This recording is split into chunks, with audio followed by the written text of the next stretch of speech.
اعوذ باللہ السمیع العلیم من الشیطان الرجیم بسم اللہ الرحمن الرحیم۔ 17 نمبر آیا سورہ قصص۔ قال رب بما انعمت علی فلن اکون ظہیرا للمجرمین فاصبح فی المدینۃ خائفا یترقب فاذا الذی استنصرہ بالامس یستصرخہ قال له موسیٰ انک لغوی مبین فلما ان اراد ان یبطش بالذی هو عدو لہما قال یا موسیٰ اتريد ان تقتلني كما قتلت نفسا بالامس ان تريد الا ان تكون جبارا في الارض وما تريد ان تكون من المصلحين وجاء رجل من اقصى المدينة يسعى قال يا موسى ان الملأ يأتمرون بك ليقتلوك فاخرج اني لك من الناصحين فخرج منها خائفا يترقب قال رب نجنی من القوم الظالمین صدقت یا رب العالمین۔ قال کہا موسیٰ علیہ السلام نے ربی اے میرے رب بما ساتھ اس کے انعمتا تو نے انعام کیا علیہ مجھ پر فلن پس ہرگز نہیں اکونا میں ہوں گا ظہیراً مدد کرنے والا للمجرمین گناہ گاروں کی مجرموں کی۔ فاصبح پس صبح کی اس نے فی المدینۃ شہر میں خائفاً ڈرتے ہوئے یترقب چوکنا ہوتے ہوئے انتظار کرتے ہوئے فیضا پس جب الذی وہ جو استنصرہ جس نے مدد طلب کی تھی اس سے بالامس کل یستصرخ وہ پکار رہا تھا مدد کے لیے اس کو قال کہا لہو اس کے لیے موسیٰ علیہ السلام نے انکا یقیناً تو لغوی بڑا ہی جھگڑالو ہے گمراہ ہے مبین واضح فلما پس جب ان ارادہ یہ کہ ارادہ کیا موسیٰ علیہ السلام نے ان یبطشا کہ وہ گرفت میں لائیں پکڑیں بالذی اس کو ہوا وہ عدو دشمن ہے لہما ان دونوں کا قال کہا اس نے یا موسیٰ اے موسیٰ اتريد کیا تم چاہتے ہو ان تقتلنی کہ تم قتل کر دو مجھے کما جیسا کہ قتلتا تو نے قتل کیا نفسن ایک جان کو بالامس کل ان تریدو ارادہ رکھتے ہو تم الا یہ کہ ان تکون ہو تم جبارن طاقتور سخت گیر فی الارض زمین میں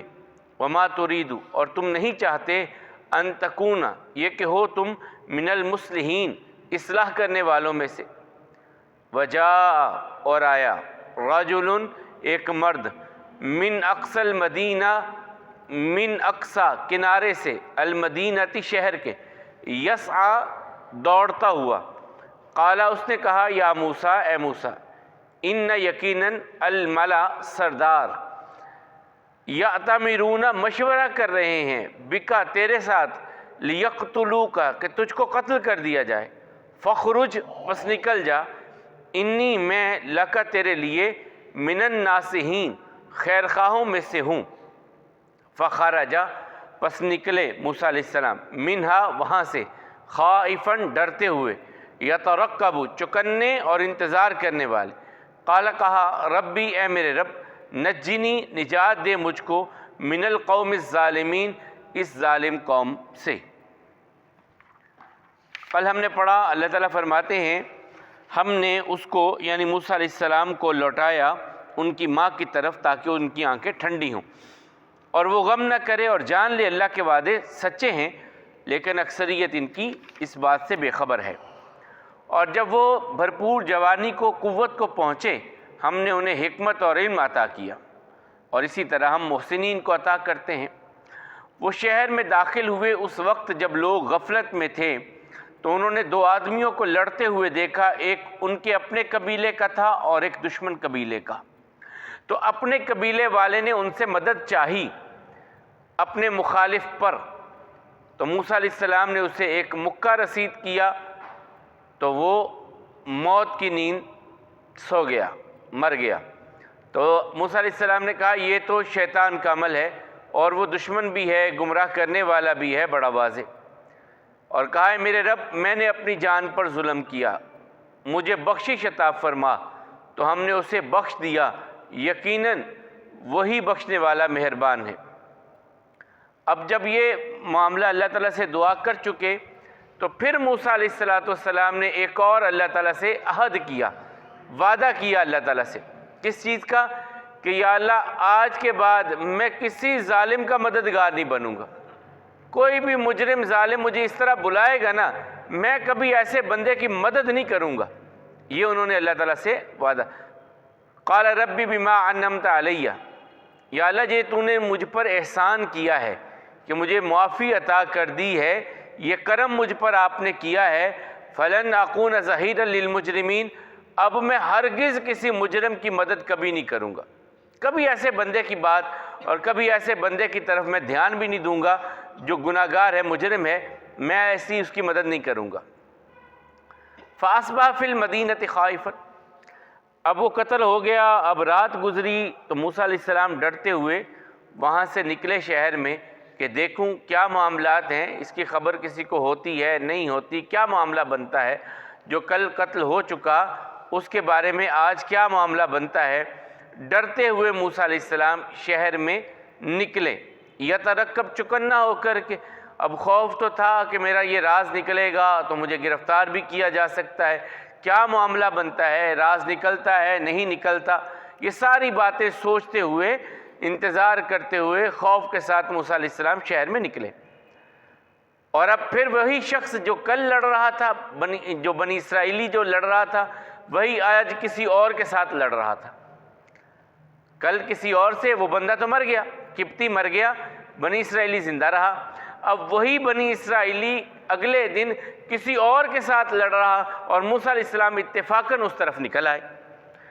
اللہ تعالیٰ فرماتے ہیں فَإِذَا الَّذِي اسْتَنصَرَهُ، تو وہ شخص جس نے کل مدد مانگی تھی موسیٰ علیہ السلام سے، بالامس کل میں، یستصرخ، پھر پکار رہا تھا، پھر کہنے لگا موسیٰ بات سنیے میری، آئیے یہ میرے ساتھ لڑ رہا ہے، پھر آوازیں دینے لگا موسیٰ علیہ السلام کو۔ قال له موسیٰ انک لغوی مبین، موسیٰ علیہ السلام کہنے لگے تو ہے ہی جھگڑالو، ہر ایک کے ساتھ تیری لڑائی رہتی ہے، جھگڑا ہی رہتا ہے، کل بھی لڑ رہا تھا آج بھی لڑ رہا ہے۔ فلما ان اراد ان یبطش بالذی هو عدو لہما، اب موسیٰ علیہ السلام آگے بڑھے کہ اس قبطی کو پکڑیں اور ان دونوں کو چھڑوا دیں، ان کا جھگڑا ختم کرا دیں۔ وہ ڈر گیا، بنی اسرائیلی ڈر گیا، اس نے کہا کل بھی بندہ مر گیا تھا، اب بھی موسیٰ ادھر جا رہے ہیں، غصہ میرے ساتھ بھی ہے، کہیں پھر کوئی معاملہ ایسا نہ ہو جائے۔ تو کیا کہنے لگا جب بڑے آگے بڑھے، ان یبطشا کہ پکڑیں، بالذی اس شخص کو، ہوا عدو لہما جو ان دونوں کا دشمن تھا، یعنی یہ دونوں تو بنی اسرائیلی تھے اور وہ قبطی تھا۔ قال یا موسیٰ، اب وہ جھگڑالو بندہ کیا کہنے لگا، اے موسیٰ اترید ان تقتلنی کما قتلت نفسا بالامس، تو پھر قتل کرنا چاہتا ہے جس طرح کل تو نے قتل کیا تھا۔ اب اس نے یہ راز کھول دیا جو موسیٰ اور اس کے درمیان تھا، کسی اور کو ابھی تک پتہ نہیں چلا تھا کہ موسیٰ علیہ السلام نے قتل کیا ہے۔ اس بنی اسرائیلی نے ہی اس بات کو علیل اعلان کہہ دیا کہ اے موسیٰ جس طرح کل تو نے قتل کیا تھا آج بھی قتل کرنا چاہتا ہے، ان ترید الا ان تکون جبارا فی الارض، تو زمین میں بڑا سخت گیر پہلوان بن کے طاقت والا بننا چاہتا ہے کہ تیرا روب دبدبا ہو، تو ایسا بننا چاہتا ہے۔ وما ترید ان تکون من المصلحین، تو اصلاح نہیں کر رہا، لڑائی خود لڑا ہے اور الزام کس پہ، دونوں دن لڑائی اس کی ہے اور الزام کس پہ دے رہا ہے، موسیٰ علیہ السلام پر۔ تو کہنے لگا تو اصلاح کرنے والا ہے نہیں، تو بندے مار دیتا ہے، آج بھی بندہ مارنا چاہتا ہے۔ تو موسیٰ علیہ السلام نے یہاں پر ان کے پاس ایک بندہ، اب یہ خبر پھیلی، محلات میں بھی پہنچی، محلات میں بھونچال آ گیا کہ ہم نے پالا، ہمارا ہی جو ہے موسیٰ اور ہماری ہی قوم کے بندے کو قتل کر دیا اس نے۔ اور وہاں پر مشاورت شروع ہوئی، اور مشاورت میں ان کی جو سرکاری مشینری تھی وہ فیصلہ کرتی ہے کہ موسیٰ علیہ السلام کو اس جرم کی پاداش میں قتل کر دیا جائے۔ وہاں سے ایک آدمی بھاگتا ہوا موسیٰ علیہ السلام کے پاس پہنچا، کہ سرکاری ہرکاروں کے پہنچنے سے پہلے، موسیٰ کی گرفتاری سے پہلے، کسی طرح موسیٰ اس شہر کو، اس علاقے کو چھوڑ کر کے کہیں اور چلے جائیں، ان کی دسترس سے بچ جائیں۔ وہ آگے تذکرہ ہے، وَجَاءَ رَجُلٌ مِّنْ أَقْصَى الْمَدِينَةِ۔ اقصیٰ کہتے ہیں دور کی جگہ کو، اسی لیے مسجد اقصیٰ کو بیت اللہ سے کہا گیا کہ وہ وہاں سے بہت دور تھی، مسجد اقصیٰ جو کہا گیا۔ وَجَاءَ رَجُلٌ، اور آیا ایک مرد، مِّنْ أَقْصَى الْمَدِينَةِ، شہر کے کنارے سے یا دور کی جگہ سے، یعنی محلات کی طرف سے آیا۔ یسعیٰ، کوشش کر کے آنا، بھاگ دوڑ کر کے پہنچنا، صحیح کرنا۔ صفا مروہ جو کہتے ہیں نا، جو صفا مروہ میں، اسے صحیح کہا جاتا ہے، کیونکہ وہ انسان کوشش کر کے، اس کے درمیان میں کچھ جو ہوتا ہے، وہاں بھاگنا تھوڑا سا بھی ہوتا ہے، تو اس لیے اسے بھی صحیح کہا جاتا ہے، کوشش کرنا، کوشش کر کے چلنا۔ وہ بندہ بھاگتا ہوا کوشش کر کے پہنچا موسیٰ علیہ السلام کے پاس۔ قال یا موسیٰ، اور اس نے کہا اے موسیٰ علیہ السلام، ان الملا، یقیناً سردار جو ہیں، یأتمرون، وہ مشورہ کر رہے ہیں، بکا، تیرے بارے میں، تیرے بارے میں محلات میں مشورے ہو رہے ہیں،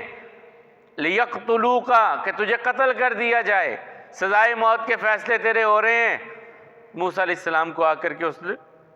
خبر دے دی، فخرج انی لک من الناصحین، یہاں سے نکل جا، کہیں اور چلا جا، میں تیرا بڑا خیر خواہ ہوں، تو چلا جا یہاں سے۔ تو فخرج منہا خائفہ، اب موسیٰ علیہ السلام یہاں سے ڈرتے ہوئے، چوکنے ہو کر کے، یترقب، وہ ڈرتے اور چوکنے ہوتے ہوئے یہاں سے نکلے اور دعا کرتے ہوئے نکلے۔ قال رب نجنی من القوم الظالمین، یا اللہ مجھے اس ظالم قوم سے نجات دے، میں نے عمدن قتل نہیں کیا، سہون قتل ہوا، یہ مجھے اس کے جرم میں مارنا چاہتے ہیں، اور وہ بنی اسرائیل اور قبط کی جو پرانی دشمنی ہے اسے ابھارنا چاہتے ہیں، مجھے ایسی قوم سے نجات عطا فرما۔ پھر یہ کہاں پہنچے،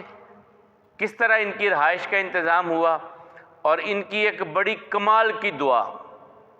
جس کے بارے میں علماء محدثین اور کہتے ہیں کہ یہ دعا ایسی ہے کہ بندے کا گھر نہ ہو، بندے کے پلے کچھ بھی نہ ہو، یہ پڑھتا رہے، اللہ سب کچھ عطا کر دیتا ہے۔ جیسا موسیٰ علیہ السلام ایک اجنبی جگہ پر، کوئی اپنا نہیں، کوئی گھر نہیں، کوئی پہچاننے والا نہیں، یہ دعا پڑھتے رہے، اللہ تعالیٰ نے گھر بھی عطا کر دیا، بیوی بھی عطا کر دی، کھانا بھی عطا کر دیا، ساری نعمتیں اللہ نے عطا کر دیں۔ یہ دعا انشاءاللہ ہم کل پڑھیں گے۔ موسیٰ علیہ السلام کہنے لگے، اے میرے رب، جو تو نے مجھ پر احسان کیا، اب میں کسی مجرم کی مدد نہیں کروں گا۔ صبح شہر میں آئے وہ ڈرتے ہوئے، تو اس وقت وہ بندہ جس نے کل ان سے مدد مانگی تھی، وہ پھر انہیں آواز دینے لگا کہ اے موسیٰ میری مدد کیجئے۔ تو موسیٰ نے اس سے کہا کہ تو ہے ہی جھگڑالو بڑا واضح۔ پھر جب انہوں نے ارادہ کیا اس قبطی کو پکڑنے کا، تو وہ بنی اسرائیلی بولا، اے موسیٰ، کیا تم ارادہ رکھتے ہو کہ تم اسے مجھے قتل کر دو، جس طرح تو نے کل ایک جان کو قتل کیا؟ تو زمین میں بڑا طاقتور بن کے پھرنا چاہتا ہے، تو زمین میں اصلاح نہیں چاہتا؟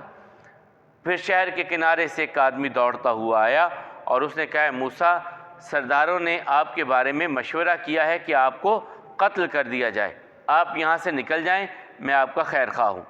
موسیٰ علیہ السلام وہاں سے نکلے اور دعا کرنے لگے، میرے رب مجھے ظالم قوم سے نجات عطا فرما۔ تو نہیں کہہ دیں، کل ہم نے دعا پڑھی تھی کہ کسی شہر، کسی بستی میں داخل ہونا ہے، اور آپ جا رہے ہیں، جب اس شہر میں داخل ہوں تو دعا کریں۔ 116 نمبر صفحہ پہ کل ہم نے یہ دعا پڑھی تھی، اے اللہ، آپ ساتوں آسمانوں کے اور جن جن پر ساتوں آسمانوں کا سایہ ہوتا ہے، آپ ان سب کے رب ہیں۔ آپ ساتوں زمینوں کے رب ہیں، اور جن جن چیزوں کو ساتوں زمینوں نے اٹھایا ہوا ہے، آپ ان کے بھی رب ہیں۔ اے اللہ، آپ شیاطین کے بھی رب ہیں، اور جن کو شیاطین گمراہ، اپنے تو جو آپ کے عبادت گزار ہیں وہ تو ہیں ہی آپ کے، جو گمراہ ہو جاتے ہیں وہ بھی آپ ہی کے بندے ہیں۔ اور اے اللہ، آپ ہواؤں کے بھی رب ہیں، اور ہوائیں جو کچھ اٹھا کر کے، بادل ہیں، پانی ہے، خس و خاشاک ہے، جو کچھ بادل اٹھا کر کے ہوائیں اٹھا کر کے لے کے جاتی ہیں، آپ اس کے بھی رب ہیں۔ میں آپ سے اس بستی کی خیر مانگتا ہوں، اس کے رہنے والوں کی خیر مانگتا ہوں، اور اس میں جو بھی خیر والی چیز ہے میں اس کا بھی آپ سے سوال کرتا ہوں، اور آپ سے اس بستی کے شر، اس بستی کے رہنے والوں کے شر، اور اس بستی میں جو شر والی چیز ہے اس سے میں آپ کی پناہ طلب کرتا ہوں۔ آگے ہے کہ آپ اپنے ہی گھر، شہر، اپنے ہی علاقے، اپنی بستی میں ہیں اور بازار میں جاتے ہیں تو یہ دعا کیجئے، لا الہ الا اللہ وحدہ لا شریک لہ، لہ الملک و لہ الحمد یحیی و یمیت وہو حی لا یموت بیدہ الخیر وہو علی کل شیء قدیر۔ لا الہ الا اللہ، نہیں کوئی عبادت کے لائق مگر اللہ، وحدہ اکیلا ہے، لا شریک لہ، اس کے لیے کوئی شریک نہیں ہے، ساجی نہیں ہے، لہ الملک، بادشاہت اسی کے لائق ہے، وَلہ الحمد، تعریف بھی اسی کے لائق ہے، یحیی، زندگی بھی وہ عطا کرتا ہے، ویمیت، اور موت بھی اسی کے حکم سے ہوتی ہے، وہو، اور وہ، حیٌ، زندہ ہے، لا یموت، اسے کبھی موت نہیں ہے، بیدہ ہی، اس کے ہاتھ میں، الخیر، خیر ہے، وہو، اور وہ، علی کل شیء قدیر، ہر چیز پر قدرت رکھنے والا ہے۔ نہیں کوئی عبادت کے لائق مگر اللہ اکیلا، اس کا کوئی شریک نہیں، بادشاہت اس کی، حمد و ثنا اس کے لائق، زندگی وہ عطا کرتا ہے، موت اس کے حکم سے آتی ہے، وہ خود زندہ ہے، اسے کبھی موت نہیں ہے، ہر قسم کی خیر اس کے ہاتھ میں ہے، اور وہ ہر چیز پہ قدرت رکھنے والا ہے۔ اللہ احکم الحاکمین اپنی قدرت کاملہ واسعہ کے ساتھ ہم سب کو صحت اور ایمان والی زندگی عطا فرمائے۔ اقول قولی ھذا والحمد للہ، استغفر اللہ لی ولکم ولسائر